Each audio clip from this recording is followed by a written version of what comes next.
You know that feeling when you're standing in the middle of a room full of people, and somehow you're still invisible? That's been my life for 14 years. 14 birthdays. Not one card. Not one phone call. And here I was, on my 34th birthday, frosting my brother's cake. I was in the kitchen of Derek's big suburban house, the one with the double garage and the stone countertops that Tiffany bragged about on Instagram every chance she got. The smell of barbecue was drifting in from the backyard, where Derek was flipping burgers, wearing that stupid apron that said Grill Master on it. He'd gotten a promotion at the real estate firm. Regional director. So naturally, my mother decided we needed a party. For him. On my birthday. Clara, honey, make sure the cake is centered on the dining table, my mother said, breezing through the kitchen without even looking at me. And don't put too much frosting. Derek's been watching his sugar. I scraped the spatula against the bowl. Vanilla. Grocery store vanilla cake mix, because Tiffany said homemade was too much effort for a casual thing. Nobody had said a word about it being my birthday. Not one word. Hey, little sis. Derek walked in, grabbed a beer from the fridge, popped the cap on the edge of the counter. Tiffany hated when he did that. You good? Yeah. Congratulations on the promotion. He grinned. Man of the hour, huh? Listen, you mind grabbing another bag of ice from the garage? People are gonna want cold drinks. He was already walking away before I could answer. 14 years. I could feel it sitting in my chest, this heavy stone I'd been carrying around since I turned 20. The first year they forgot, I thought it was a mistake. The second year, I told myself they were busy. By the 5th year, I stopped hoping. By the 10th, I'd started buying my own birthday cupcake. I had one in my car right now, actually. A little vanilla one with a single candle. I was gonna light it later, in my apartment, alone, with my cat and a glass of cheap white wine. That sounds sad. I know it does. But you get used to things. Like a plant that never gets watered, you just kinda learn to live on the morning dew. The party got loud around 6. Derek's golf buddies showed up. Tiffany's book club friends. A few neighbors. My mother was holding court on the patio, telling anyone who'd listen about how she'd always known Derek would be a leader. She caught my eye once, gestured toward the chip bowl like I was the catering staff. Nobody asked me about my art classes. Nobody asked me about the mural I'd been painting at the elementary school. Nobody asked me anything. Because in this family, I wasn't Clara. I was just there. The furniture. The girl who showed up, helped set up, cleaned up, went home. Rinse and repeat. Around 7:30, the front door opened. I didn't think much of it at first. More guests. Maybe the neighbors from across the street. But then the living room went quiet. Not the normal kind of quiet. The kind where something's wrong. The kind where you can feel the air change. I walked out of the kitchen, still holding a dish towel, and saw him. An old man in a gray suit. He had one of those leather briefcases, the kind that's been used for 40 years, all worn at the edges. He was holding a sealed envelope. White. Thick. Official looking. The kind of envelope that doesn't bring good news. Is this the Miller family residence? He asked. His voice was slow, deliberate, like he was reading from an old newspaper. Derek stepped forward, all puffed up, the grill master apron still tied around his waist. Yeah. I'm Derek Miller. What's this about? Are you the son of Linda Miller? I am. What's going on? The old man looked around the room. At Tiffany, holding her glass of rose. At my mother, who had come in from the patio. At the neighbors, who were pretending not to eavesdrop but were absolutely eavesdropping. Then his eyes landed on me. And you must be Clara, he said. I nodded. Yes. He didn't smile exactly, but something shifted in his face. Something knowing. My name is Mr. Harrison. I'm the attorney for the estate of Eleanor Vance. My grandmother. My mother's mother. The one person in my entire family who ever looked at me like I mattered. She died 6 months ago. I was the one who found her, actually. I used to drive out to her old farmhouse every Saturday. 50 miles each way. I'd bring her groceries, clean her gutters, sit on her porch and listen to her talk about the old days. She had this rose garden, 20 bushes, all different colors. Everyone else complained about the thorns. I learned how to prune them, how to mulch them for winter. She told me once, "You're the only one who gets it, sweet pea. You get that you gotta put in the work for things to bloom." I never told anyone in the family how often I visited. Grandma asked me not to. She said, and I remember these exact words, "Let them think what they want about you. What I know, I know." What about Eleanor's estate? My mother interrupted, stepping forward. I'm her daughter. Everything should have been settled months ago. Mr. Harrison ignored her. He kept looking at me. Miss Clara, your grandmother asked me to deliver this to you personally. On this specific date. July 23rd. My birthday. Something caught in my throat. She knew? Your grandmother knew a great many things. He held out the envelope. She instructed me to ensure this was opened in the presence of the entire family. Tonight. Derek looked confused. Tiffany looked suspicious. My mother looked like someone had just rearranged her furniture without permission. What is this? My mother demanded. If it's about the house, that should have gone through me. I was her daughter. Mrs. Miller, Mr. Harrison said, with the patience of a man who had dealt with 1,000 angry relatives in his career, I'm simply following my client's instructions. Miss Clara, would you like to open this here, or would you prefer privacy? The room was dead silent.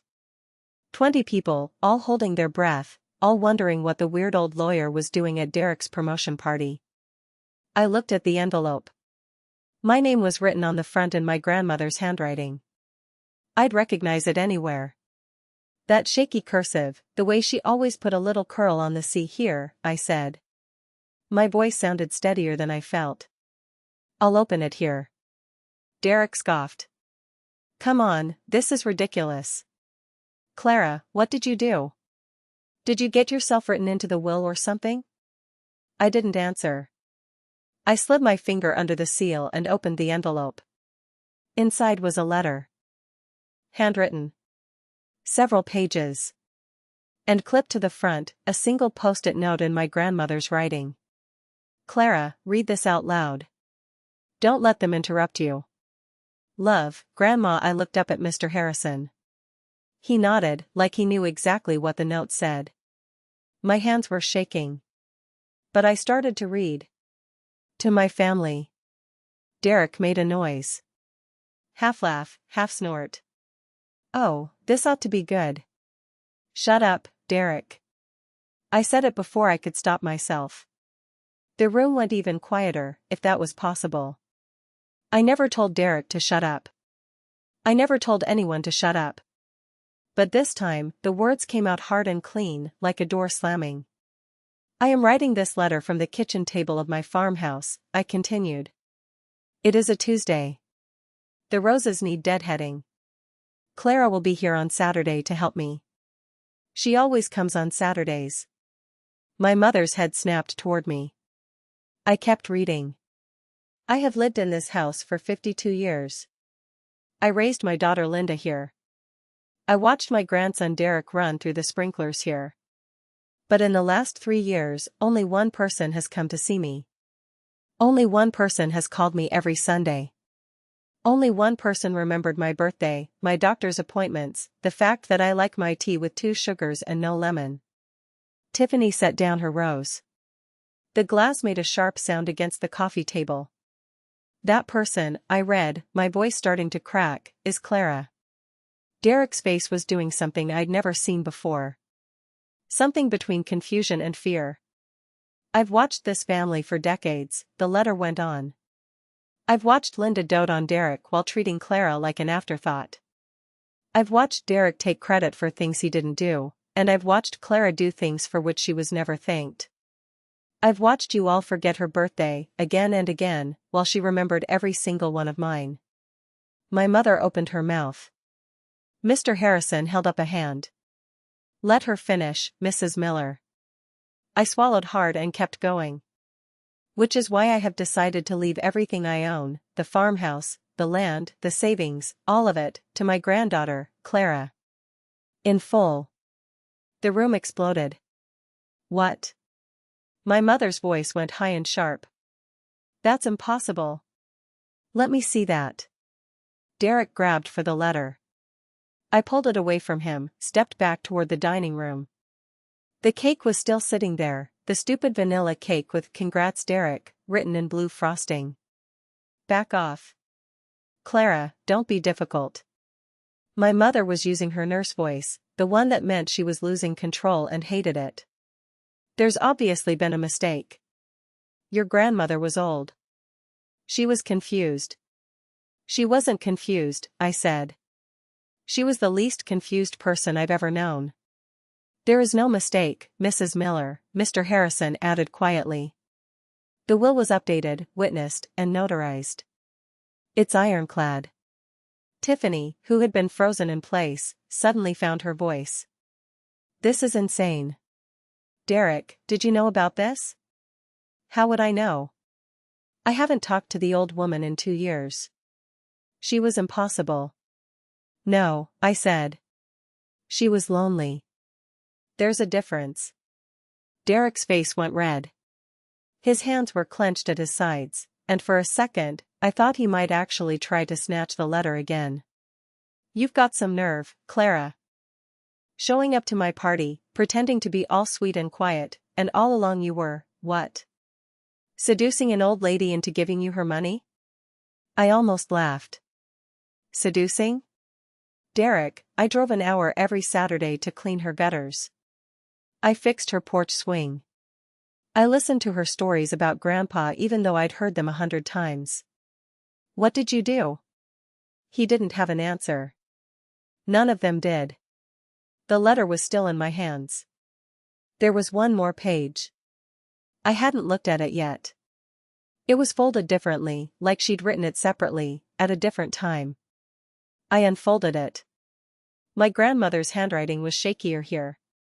Harder to read. Like she'd been tired. Or in pain. Clara, sweet pea, this part is just for you. But I think you'll want to read it out loud anyway. Your birthday is July 23rd. For 14 years, they forgot. But I never did. The farmhouse is yours. The money is yours. But more than that, I hope this letter gives you something else. Something you've been missing for a long, long time. The truth. You are not invisible, Clara. Not to the people who matter. Now go light that birthday candle. You've earned it. All my love, Grandma. I stopped reading. My throat was too tight to make sound. The living room was frozen. My mother, pale and rigid, her mouth a thin angry line. Derek, red-faced and breathing hard. Tiffany, clutching her phone like she was already trying to figure out how to spin this on social media. The neighbors, a half-circle of awkward faces, not sure whether to leave or stay for the drama. And me. Clara Miller. 34 years old. Standing in the middle of my brother's house, holding the key to my grandmother's farmhouse, covered in vanilla frosting from the cake I was supposed to make for someone else's celebration. I looked at my mother. You never remembered my birthday. Not once in 14 years. Clara, that's not, it's July 23rd, Mom. Today. Right now. You're standing in this room, and it's my birthday, and you still haven't said a word about it. She opened her mouth. Closed it. Nothing came out. I picked up my purse from the chair by the door. I'm going home. I have a cupcake in my car. It's vanilla. I bought it for myself. Same as I've done every year. Derek stepped forward. Clara, wait. We need to talk about this. The house, the money, you can't just walk out. I paused at the door. Turned. Looked at my brother, standing there in his grill master apron, his face all twisted up with the realization that the sister he'd ignored for 34 years was now the owner of a property he'd been planning to flip for a six-figure profit. "Watch me," I said. And I walked out. The last thing I heard before the door closed was Tiffany's voice, high and whiny, like a mosquito in August. "Derek, do something. She can't just take the farmhouse. We were going to use that money for the kitchen remodel." I got in my car. I sat there in the driveway, staring at the steering wheel, the letter still clutched in my hand. My grandmother's words were ringing in my ears. "Now go light that birthday candle. You've earned it." I reached into the passenger seat, picked up the little white bakery box. Opened it. One cupcake. One candle. I lit it with the lighter I kept in the glove compartment, watched the flame flicker in the dark car. "Happy birthday, Clara," I whispered to myself. Then I blew it out. I woke up the next morning on my couch, still in my dress from the party. The cupcake box was on the coffee table, the candle stub still stuck in a little swirl of leftover frosting. For a second, I forgot everything. Then I saw the envelope on my kitchen counter, and it all came rushing back like cold water. My phone was buzzing like an angry hornet. 23 missed calls. 12 from my mother. 8 from Derek. 3 from Tiffany. I didn't even know Tiffany had my number. I made coffee. I stood in my kitchen in my bare feet, looking out at my little garden, the tomato plants heavy with green fruit, the rosemary bush getting wild. I waited. I knew what was coming. The knock came at 9:15. Not a gentle knock either. Like whoever was on the other side was trying to punch through the wood. "Clara. Open the door. We need to talk." My mother's voice.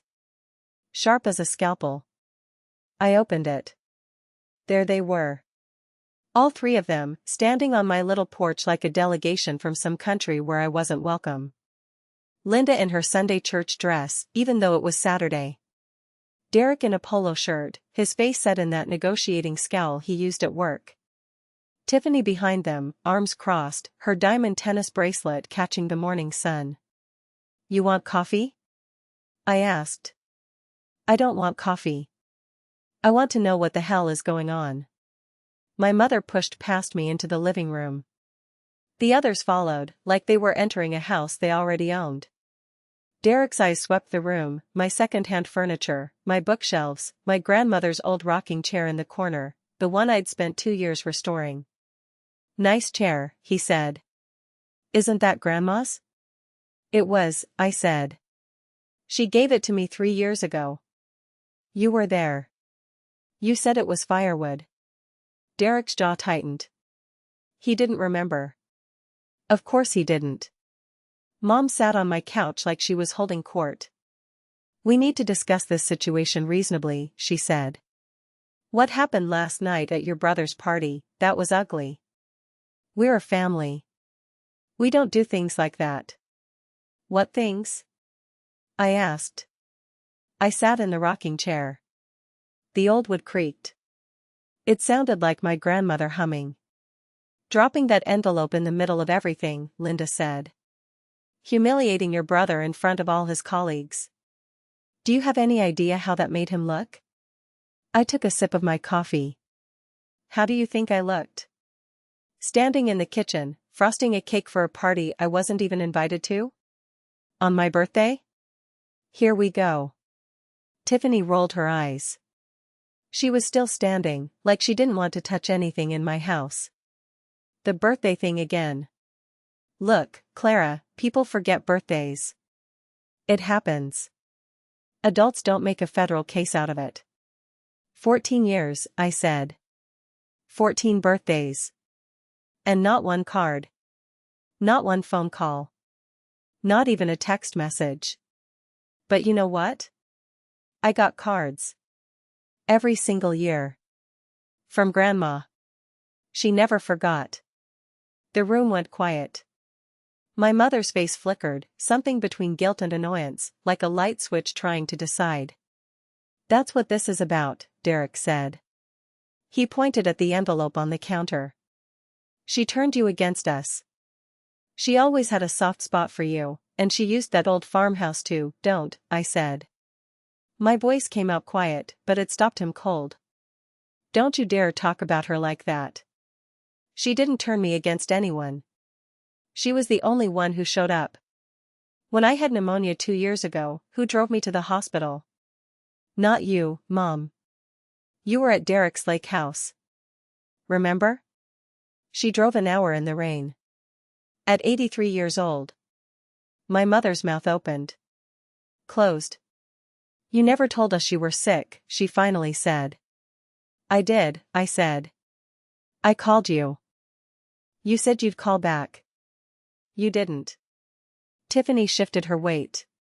This is all very sad, she said, but let's focus on the real issue. That farmhouse belonged to the whole family. It's not fair that it goes to just one person. We've been planning to list it for months. Derek already has a buyer lined up. There it was. The truth, right out in the open, shiny and ugly as a new nickel. So this isn't about family, I said. It's about money. It's about what's right, Linda said. Your grandmother wasn't in her right mind at the end. Everyone knows that. We can contest the will. We'll say she was confused, that you manipulated her. You're gonna need a damn good lawyer for that. We all turned. The voice came from my front door, which was still open. Mr. Harrison stood there, leaning on his cane, that old leather briefcase in his hand. He looked like he'd just walked out of a courtroom from 1972. I took the liberty of stopping by, he said, stepping inside. He nodded at me. Morning, Clara. Hope you don't mind. I figured you might need some backup. My mother stood up. Who are you? Eugene Harrison. I was Margaret Wilson's attorney for 32 years. He set his briefcase on my dining table, opened it slowly. I have the original will, the medical affidavits from 2 independent physicians stating she was of sound mind, and a notarized letter she wrote to the family. He looked up, his eyes magnified behind thick glasses. Would you like me to read it now, or would you prefer to continue your little negotiation? Derek's face had gone the color of old milk. Tiffany was gripping her purse like a weapon. My mother just stared. Go ahead, I said. Read it. Mr. Harrison unfolded a piece of cream-colored stationery. My grandmother's handwriting. Small, neat, like rows of tiny flowers. To my family, he began. If you're reading this, I'm gone. And I imagine you're all standing in Clara's living room right now, trying to figure out how to get my farmhouse. He paused. She knew you pretty well, didn't she? Nobody said a word. I want to explain something. For the last 3 years of my life, one person came to see me every single week. Rain or shine. She brought groceries. She cleaned my house. She sat with me and listened to my old stories, even the ones I'd told 100 times. She never asked for anything. When I asked why she kept coming, she said, because I know what it feels like to be forgotten. My throat tightened. I remembered those Saturday mornings. The drive through farmland, past cornfields and old barns, the radio playing soft country songs. Walking into her kitchen, smelling coffee and cinnamon. The way she'd hug me and say, "There's my girl." Every time. Like I was the one person in the world she'd been waiting for. That person was Clara, Mr. Harrison read. My other grandchildren were busy. I understand. Life is busy. But Clara was busy too. She just made time. So I'm giving her the farmhouse. Not because I don't love the rest of you. But because she earned it. And because she's the only one who'll love it the way I did. Tiffany made a sound, something between a laugh and a choke. This is insane. She was a cleaning lady for 3 years and she gets a whole house? Mr. Harrison looked at her over his glasses. Ma'am, the will is ironclad. I've been doing this since before you were born. You can contest it. You'll lose. You'll also be responsible for my legal fees, which are not cheap. Derek grabbed the letter from Mr. Harrison's hand. He read it, his eyes moving fast. When he looked up, there was something different in his face. The anger was still there, but underneath it, something else. Something that looked almost like shame. She mentions a birthday, he said. What birthday? Mr. Harrison reached into his briefcase again, pulled out a small envelope. This one has Clara's name on it. I was instructed to deliver it yesterday, on her 34th birthday. He handed it to me. I think this might answer your question, son. My hands were trembling. I opened the envelope. Inside was a birthday card, the kind you buy at a drugstore, with a picture of a cat wearing a party hat on the front. My grandmother loved cats. Inside, her handwriting again. Dear Clara, happy birthday, sweetheart. I'm sorry I can't be there to give this to you in person. I wanted to tell you something I should have told you years ago. When you were 12, you drew me a picture of my garden. Do you remember? You spent all afternoon on it, getting the colors just right. The roses, the peonies, the old oak tree. You gave it to me on your birthday. Your own birthday, and you were giving me a gift. I still have it, framed in my bedroom. I knew then what kind of person you were. The kind who gives, even when nobody's giving back. The kind who shows up, even when nobody notices. Don't ever change that, Clara. It's the rarest thing in the world. The farmhouse is yours now. Do whatever makes you happy. If you want to sell it and travel the world, do it. If you want to live in it and fill it with cats, do that too. Just promise me one thing. Don't let anyone make you feel small for being kind. The world needs more kindness, not less. I love you. I've always loved you. And I'm sorry your family forgot what they had in you. I never did. Happy birthday, my dear girl. Grandma, I folded the letter. The room was so still I could hear the clock ticking in the kitchen. My clock, the one that ran 7 minutes slow no matter how many times I reset it. What did it say? My mother's voice had lost all its sharpness. She just sounded old. I looked at her. I looked at Derek. At Tiffany, who couldn't meet my eyes anymore.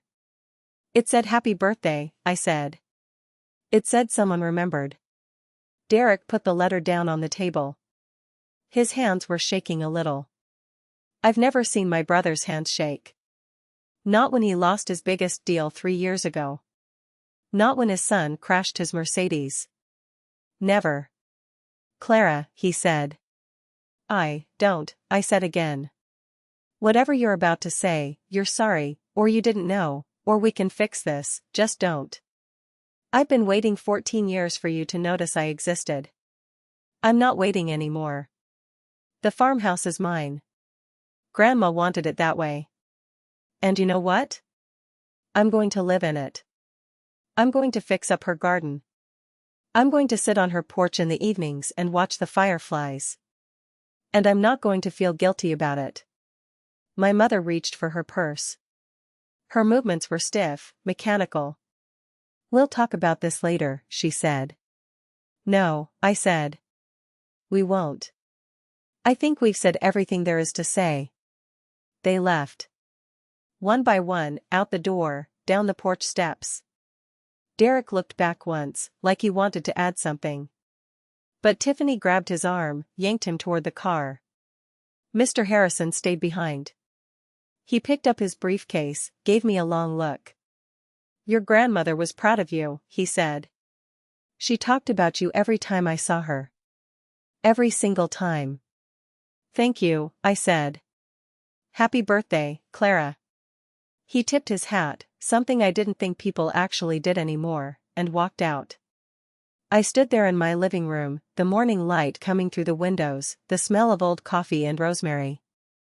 I looked at my grandmother's rocking chair. I sat down in it. I rocked, just a little, the wood creaking that familiar song. And for the first time in 14 years, I felt like someone who mattered. Moving into my grandmother's house felt like stepping into a photograph. Everything was exactly as she'd left it. The Afghan blanket draped over the back of the couch, the Reader's Digest magazine stacked on the coffee table dated 3 years back, the kitchen radio still tuned to the old country station she loved. It smelled like lavender and dust and something else. Something that just smelled like her. I stood in the doorway of her bedroom for a long time. Her slippers were still beside the bed, the pink ones with the worn-down heels. Her reading glasses sat on the nightstand next to a half-empty glass of water. It was like she'd just gotten up to make tea and would be right back. But she wasn't coming back. The movers had dropped my boxes in the living room. I didn't have much. My apartment had always felt temporary, like I was waiting for my real life to start. Maybe I was. Maybe this was it. I walked through the house room by room. The kitchen, with its ancient gas stove and the window that looked out over the backyard. Her garden. The roses. They were a little wild now, the weeds creeping in, but the blooms were still there. Yellow ones, pink ones, deep red ones that looked like velvet. I could hear her voice in my head. Clara, you've got to talk to them. Plants know when you care. I pulled on her gardening gloves, the ones she'd left on the porch railing. They were too big, but I didn't mind. I spent the first afternoon pulling weeds and trimming back the dead branches. The sun was warm on my neck. A neighbor's dog barked somewhere down the street. For the first time in I don't know how long, I felt calm. That was when I heard the car pull up. I looked over my shoulder and saw Derek's black Mercedes. My stomach tightened. He was alone. No Tiffany. He got out, stood by the car for a minute like he wasn't sure he was allowed to be there. He was wearing jeans and a plain t-shirt, not his usual suit. He looked smaller somehow, without the armor. He walked up the gravel path, hands shoved in his pockets. "Hey," he said. "Hey." I stood up, pulling off the gloves. I didn't invite him in. I didn't ask why he was here. He looked at the garden, at the roses, at the old birdbath our grandmother had painted herself. She loved this place, he said. His voice was quiet.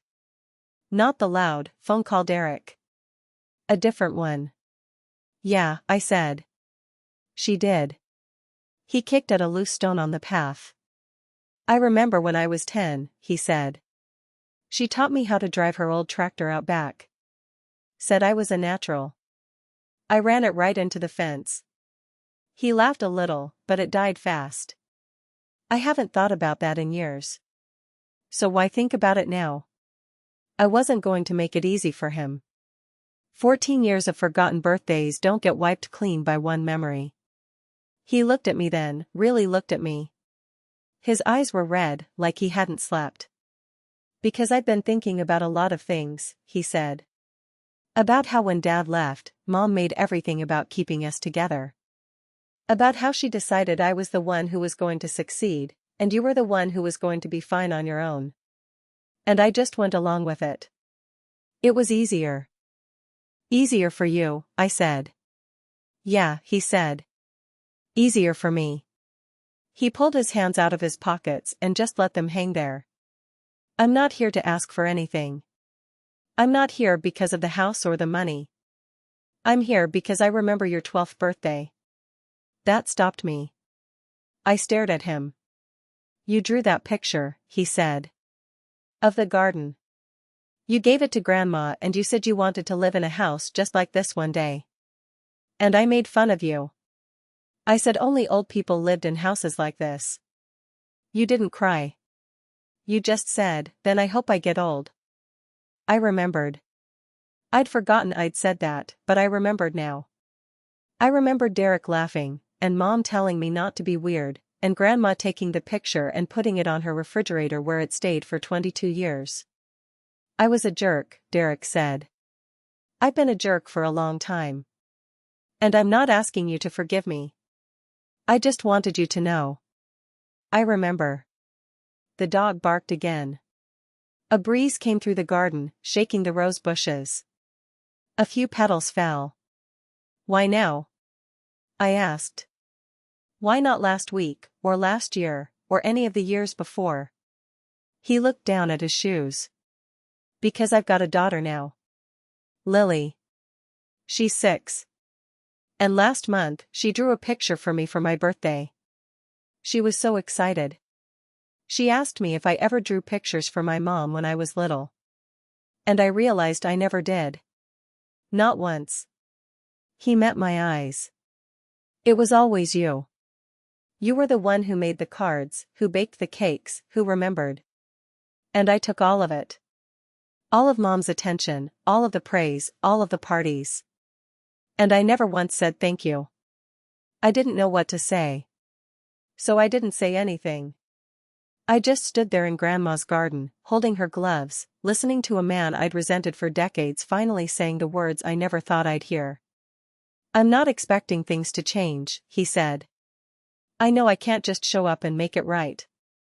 But if you ever want to talk, or if you want to meet Lily, or if you just want to come over for a barbecue sometime without Tiffany's Instagram cameras going off, I'd like that. No pressure. Just whenever." He turned to leave. "Derek," I said. He stopped. "You can come back next Saturday," I said. "Bring Lily. I'll show her the garden." He nodded, and for a second I thought he might cry. But he just got in his car and drove away. I sat down on the porch steps and looked out at the garden. The roses swayed in the wind. Somewhere inside the house, the old clock ticked. Slow, steady, like a heartbeat. My phone buzzed in my pocket. I pulled it out. A text from my mom. "We need to talk about the house. This isn't over."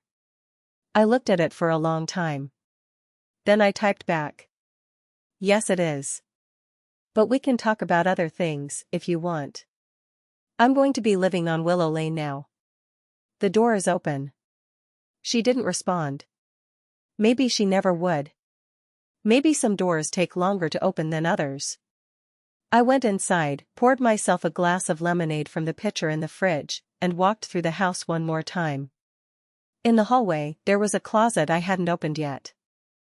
I pulled the door and found a stack of boxes, labeled in my grandmother's handwriting. One said Clara's art.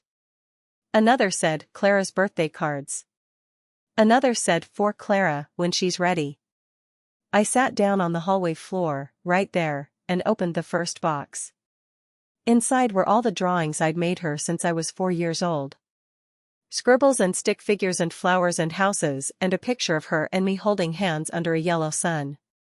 On the back of every single one, she'd written the date and a note. Clara, age 7. She said the flowers were singing. Clara, age 12. Her birthday wish was a garden. Clara, age 19. She drove all the way here just to bring me soup when I was sick. I read through every note. My tears made little circles on the paper. But I didn't try to stop them. They didn't feel sad, exactly. They felt like something being washed clean. The last box, the one that said for Clara, when she's ready, had a sealed envelope inside. I opened it. "My dear Clara," it began. "If you're reading this, it means you've finally come home. I knew you would. You've always been the one who understood that home isn't a place. It's the people who see you." I pressed the letter to my chest and closed my eyes. The house settled around me, the old wood creaking, the wind through the screen door bringing the smell of lavender and fresh-cut grass. My grandmother had seen me. She had seen me all along. And now, sitting on the floor of her house, my house, surrounded by 27 years of drawings and love notes, I finally started to see myself too. That night, I made myself dinner in her kitchen. I used her old cast-iron skillet, the one that had cooked 1,000 meals. I ate at her table, looking out at the garden as the sun went down and the fireflies started to flicker in the dusk. I didn't need a cake. I didn't need anyone to sing. I had everything I needed right here. The next morning, I went out to the garden early. The dew was still on the grass. I picked up the shears and walked over to the old rose bush, the one that had been there since before I was born. I trimmed back the dead wood, careful, steady.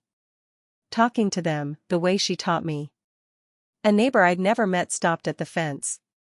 She was older, with kind eyes and a straw hat. "You must be Clara," she said. "Your grandmother talked about you all the time. Said you were the only one who understood her garden." I smiled. "I'm trying to. It's good to have a Clara back on Willow Lane," she said. "We've been waiting." She tipped her hat and walked on. And I stood there in the garden, with the sun on my face and the shears in my hand, feeling, for the first time in my life, like I was exactly where I was supposed to be. Some families are born to you. Some you grow yourself. And some, like a garden, you tend with as much care as you can, knowing that not everything will bloom, but what does will be beautiful enough to make it all worthwhile. The garden was mine now. The house, the roses, the old tractor in the back that Derek had crashed into the fence. All of it. But more than that, the quiet knowledge that I had been loved, truly loved, by someone who saw me completely. And that, I knew, was the best birthday present anyone could ask for.